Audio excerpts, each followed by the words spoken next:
This is RaiseGrid, a normal Minecraft world with 99% of all blocks removed. Despite its extremeness, everything is still possible. With the goal of this series to obtain every advancement, item, as well as mob. Watch the series from the beginning with a link down below, as well as learn how you can actually join us in this world. Now last time, not only did we go after some extremely rare items and put them into our museum, but we also started building passive mob farms in order to gather the remaining passive mobs to complete our zoo. So we've been AFKing quite a bit, and as you can see, our snowy platform has some mobs on it. We'll take a look at those just in a little bit. But on our jungle platform, we actually got our first panda. Though we did have to kill off a whole bunch of other passive mobs to finally get these guys to spawn in.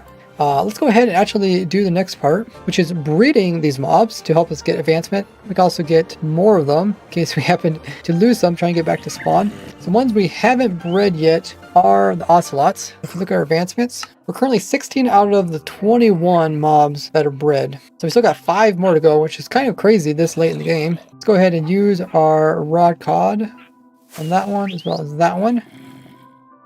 And maybe they're not close enough to actually breed. Let's try again. Feed. Oh no! Okay, you got them led, I'll feed them. There. How's that? Yay! We got baby kitten.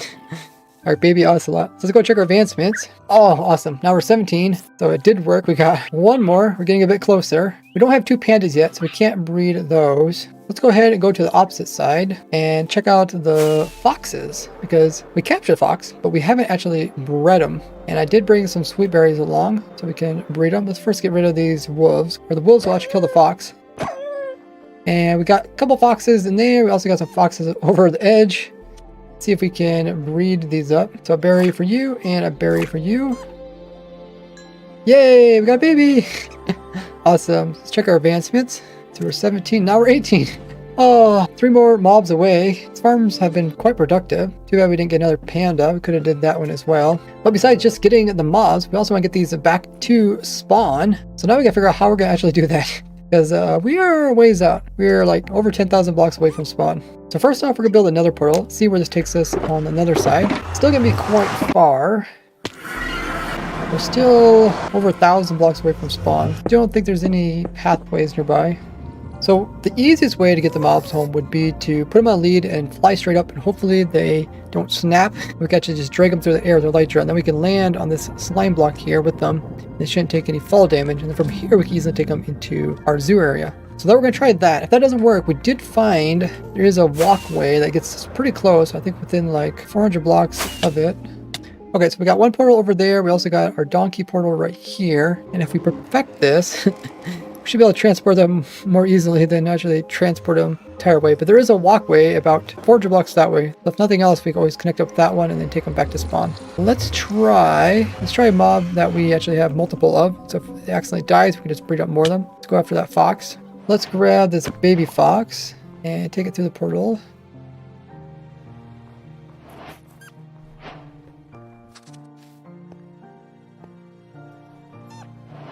On through the portal. Okay. Okay, so to pull this off, we first have to have the fox and dangle and not touch any blocks.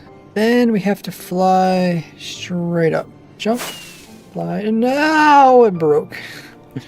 And the fox died. Okay, we're doing plan B. That is, we're going to try it with ocelots first, because we actually got quite a few more of them than we do foxes. And we can keep breeding them. By the time we get through all these guys, we can hopefully be pretty good at this. So let's make a portal for these guys, and let's see if it connects up. We'll move all the mobs over to this side. And that way they're not interfering with the mob cap. They're also, currently the boat collision is actually lowering down the amount of mobs that can spawn on our platform there. Let's start pulling these mobs through the portal here, and then we'll breed them on the other side. So we kind of figure out what we're doing now. We're pulling them through either of these portals using leads, and then we're just pulling them over to this side and attaching them to this fence.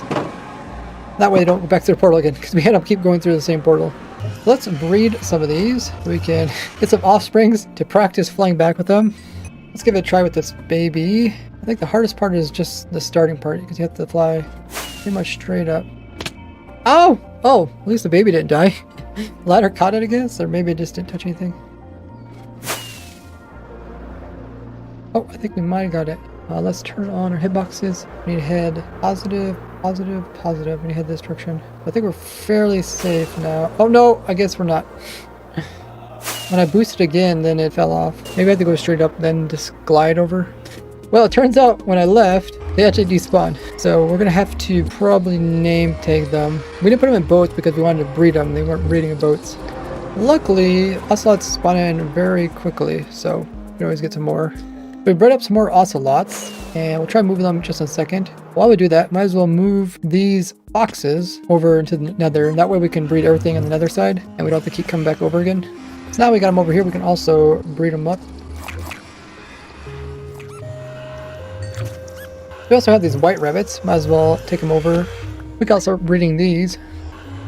Make more baby rabbits. Hey, I'm back over at the ocelots. I did some practicing, and let's see if I got this figured out. The hardest part is just trying to boost a little bit higher up. So turn on the hitboxes. Also got the chunks showing, and I'm just gonna try to boost straight up twice, maybe. Okay, the cat's still in there, so now that's good. Now I hopefully can just slowly drift all the way back to spawn, which is positive, positive, this direction here. Oh, did I lose a cat? I think I lost a cat. Maybe I was going too fast. Okay, let's try it again. Well, 1, 2, is it still on me? No.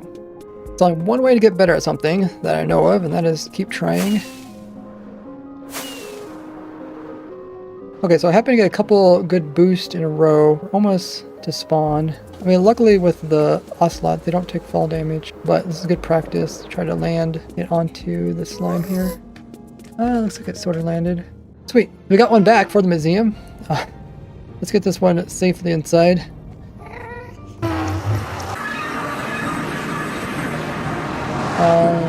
Is it running around? Oh, we got it, okay. I thought it despawned. I thought you might have went through a different portal than I did. Now we just need to get into its display case. The ocelot goes all the way here into this display case.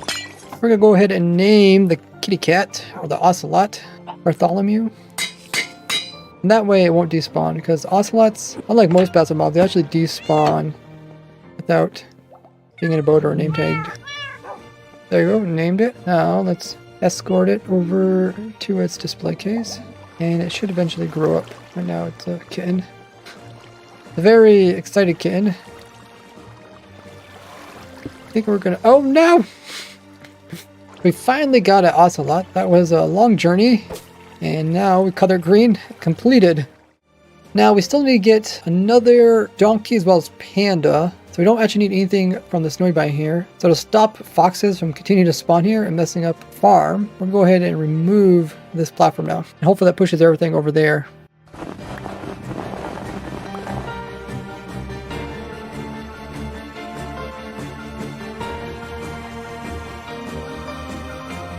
Well, we got it all removed. Oddly enough, it didn't seem like the game was allowing mobs to naturally spawn on like these other grass blocks or any other snow block. I guess we did have a goat that spawned over here naturally. I don't know why I didn't have like more mobs spawning. It might be something with the raised grid where the game doesn't actually think mobs can spawn here, which probably means we should make a platform out here for our donkey spawns, because we still need to get that donkey, and we also need to get another panda. So let's go ahead and move these mobs off to the side so that they're not blocking spawning spaces here on our grass, because mobs won't spawn if they collide with like a boat. Okay, so remove the extra boats and tame the ones that we don't have yet, and removed all the rest of them. So now we have more area to get another panda to spawn in. We could probably go ahead and move this panda over into the nether dimension. Okay, I should be able to break this without hitting the panda. Okay. And push the panda in. Can I push the panda through here? And we'll start back inside of a boat.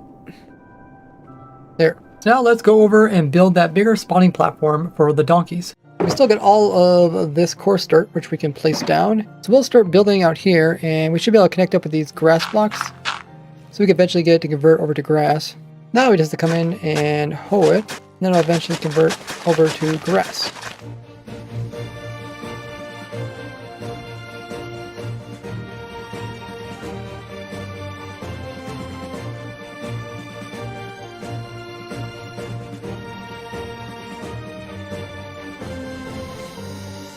Perfect. So now you can see the grass is already spreading, and we should have a nice little platform here. It's all in the meadow biome. And I do have some torches, so we can go ahead and add that so we don't have hostile mobs confusing us when we see mobs spawn in. And also help for the grass to grow at night. Sweet, so now we have this nice big open area. Hope to get another panda, and we're also hoping to get ourselves another donkey. And that would be pretty much all the passive mobs that we would need. From them, we can also get to the mule, which is the last things we need in order to breed up every mob. Hopefully that platform isn't inside of that pillager outpost. Just noticed that it's kind of close. So I'll just do some AFKing here, and whenever we reach the mob cap, we'll come in and remove any of them. Well, I want to do some AFKing, but we had another chicken make their way into spawn, holding up the mob cap. Oh, we found another culprit. Well, we got something that we haven't got before, which is a rabbit that actually spawned on a grass block. I didn't think anything would actually spawn on these grass blocks, and now we actually got one. I was anticipating to get quite a few rabbits, actually. Oh, looks like it jumped. Bye-bye. Well, I was doing a bit of AFK, and we got our first mobs to spawn on a grass platform. I think the reason why we don't get many mobs to spawn on these is because there is actually no other blocks around it, and because the game uses blocks beside it in order to do pack spawning. With air blocks beside all these, the pack spawning chance goes down by a lot. So we could come in and add some blocks around the edges to increase that, or we could just, add in some more dirt, which would be just as much effort. So with the mobs cleared up at spawn, we're back to AFKing. From here I can see both platforms easily. It looks like we already got some ocelots. I'll go ahead and continue to AFK here and killing mobs, and hope we get the panda as well as another donkey. We're in the final stretch of this challenge world, so look forward to the next episode of Raised Grid.